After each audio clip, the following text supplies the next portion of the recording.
Hello folks, I hope that you're having just a great day today.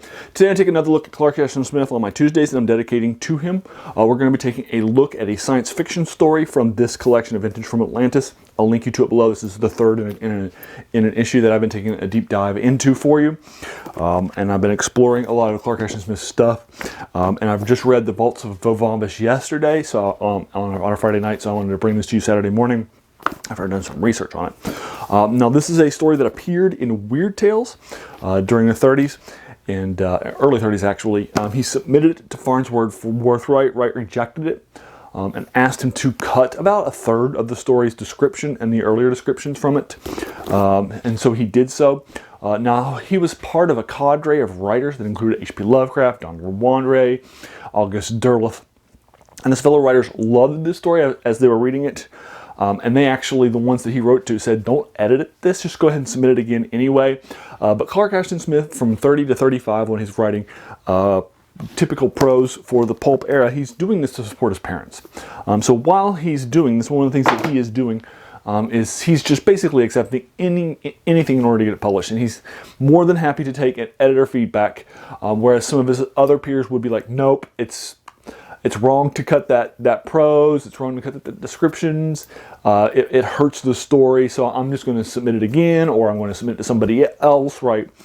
But for Clark Ashton Smith, he's like, he would just take it, because he needed this to help pay for his parents that were both sick, and just kind of needed him to take care of them.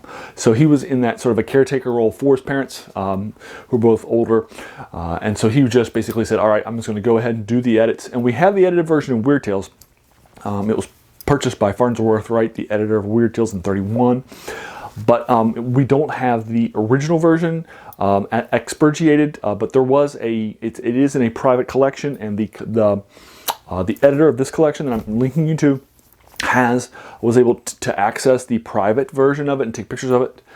So we do have the original version as was intended by Clark Ashton Smith that's in this collection, which would be different than what you're probably going to find online. Because online you're probably going to find the edited version in Weird Tales on places like Project Gutenberg and that sort of a thing.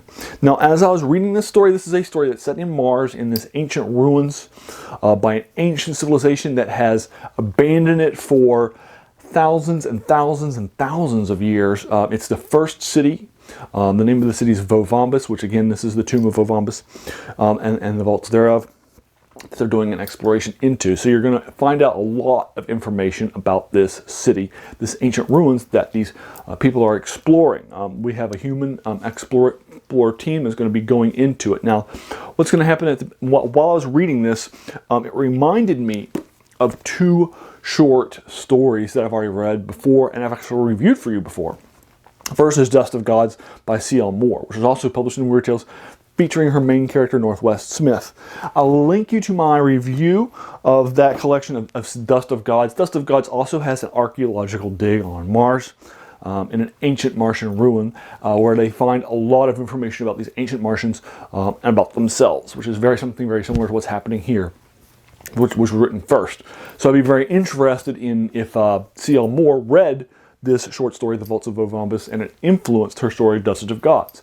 I'd be very interested in that, in fact. A second thing that this reminded me of is it kind of felt like an outer space version of H.P. Lovecraft's novella At the Mountains of Madness, which is set in the Cthulhu mythos, which has all this detailed dig in mountains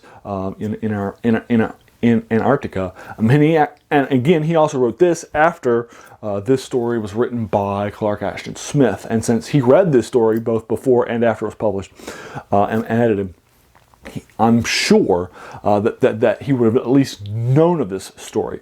And one of the critiques that some of the people that were in the writer's catalog, like August Derleth, told Clark Ashton Smith that this story that's set on Mars could have been set on Earth and it would have been a stronger story.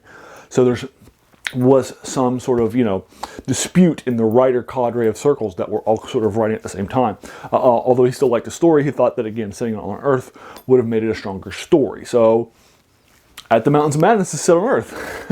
I'll also link you to my review of that in the comments below, as well as trying to link you to this collection. I'll also see if I can find the edited, his original version, like appears in this collection, although I'm not sure I'll be able to for free online, but I'll take a look and see what I can find. with my Google. So I'll compare editions and see what I can find online for you. But I may only be able to link you to the edited version that appears on Weird Tales. But there you go. So let's go ahead and, again, this story is going to open up. We're going to open up in a city in Mars. And we're going to find out in the prelude of this story. That's about 18 pages in my collection. It took me about 35 minutes to read it, last night for the first time. And it was a very strong story. I do like it a lot. I think it's a 7 out of 10. It does drag in some places. And I agree with Farnsworth Wright in the sense that there's probably more telling than showing in a couple places maybe a couple paragraphs here and there, a couple pages here and there in the earlier parts of the story. So I do think it's probably more of a 7 out of 10 than my traditional Clark Ashton Smith 8 out of 10 review. But again, you'll open up with a prelude in the story. That's a few pages long. It's going to give you all of the things that's going to happen. It's going to tell you that there was an expedition to Yoh-Vombis, that it was a failed expedition, that only one person came back. It's going to give you that sort of fleshed out details. This person is in the hospital. They are considered to be a little bit mad and a little bit crazy and a little bit chaotic. And then they have given this framing, and they're going to tell their narrative to one of the people that works at this hospital on this Martian city about the failed expedition to the ancient ruins of Yoh-Vombis. So that's sort of the framing network for it. And then finding that out, this is a failed expedition with one survivor, and you're going to hear the survivor's story. Now we're going to move after that prelude to the survivor's story, which will be the rest of the story. So for the first introductory part, which is a very short part of the story, our protagonist is actually one of the people who works in the hospital. But then after that, we're going to move to the protagonist who's going to be the explorer who survived the failed expedition to Yoh-Vombis. And we're going to find out what happens to Yoh-Vombis. So what happened in Yoh-Vombis? That's a great question. I'll go ahead and leave you to that. We're about 3 or 4 pages into an 18-page story. And I think, this is a very it's an interesting story, the ancient ruins on Mars, and the exploration thereof. Now, there is a creature in here that they encounter, which I do want to make sure I'm mentioning for you because it's something that resonated with me a lot. There is a creature in here that appears and is described and seems very much like a first edition Dungeons & Dragons creature called the Executioner's Hood. It looks like it, it tastes like it feels like it acts like it. And I would not be surprised if the creator of Dungeons & Dragons, Gary Gygax, who was somebody who read a lot of the pulp era stuff, was influenced by Clark Ashton Smith, or somebody in his circle was influenced by this story, and added this enemy creature that they're facing in this story into the Dungeons & Dragons canon as the Executioner's Hood, or if it just influenced maybe some other creatures of a similar nature.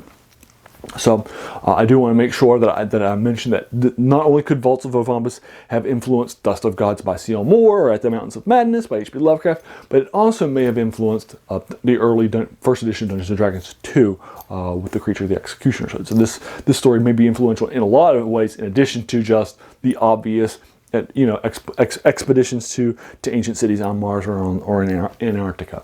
So there you are. Have you read the Vaults of Yoh-Vombis? What did you think of it? Did you agree or disagree with anything that we talked about here today? I would be more than happy to unpack it with you. Whether you agree or disagree with anything here that we said, I'd be happy to engage you with it further in the comments below.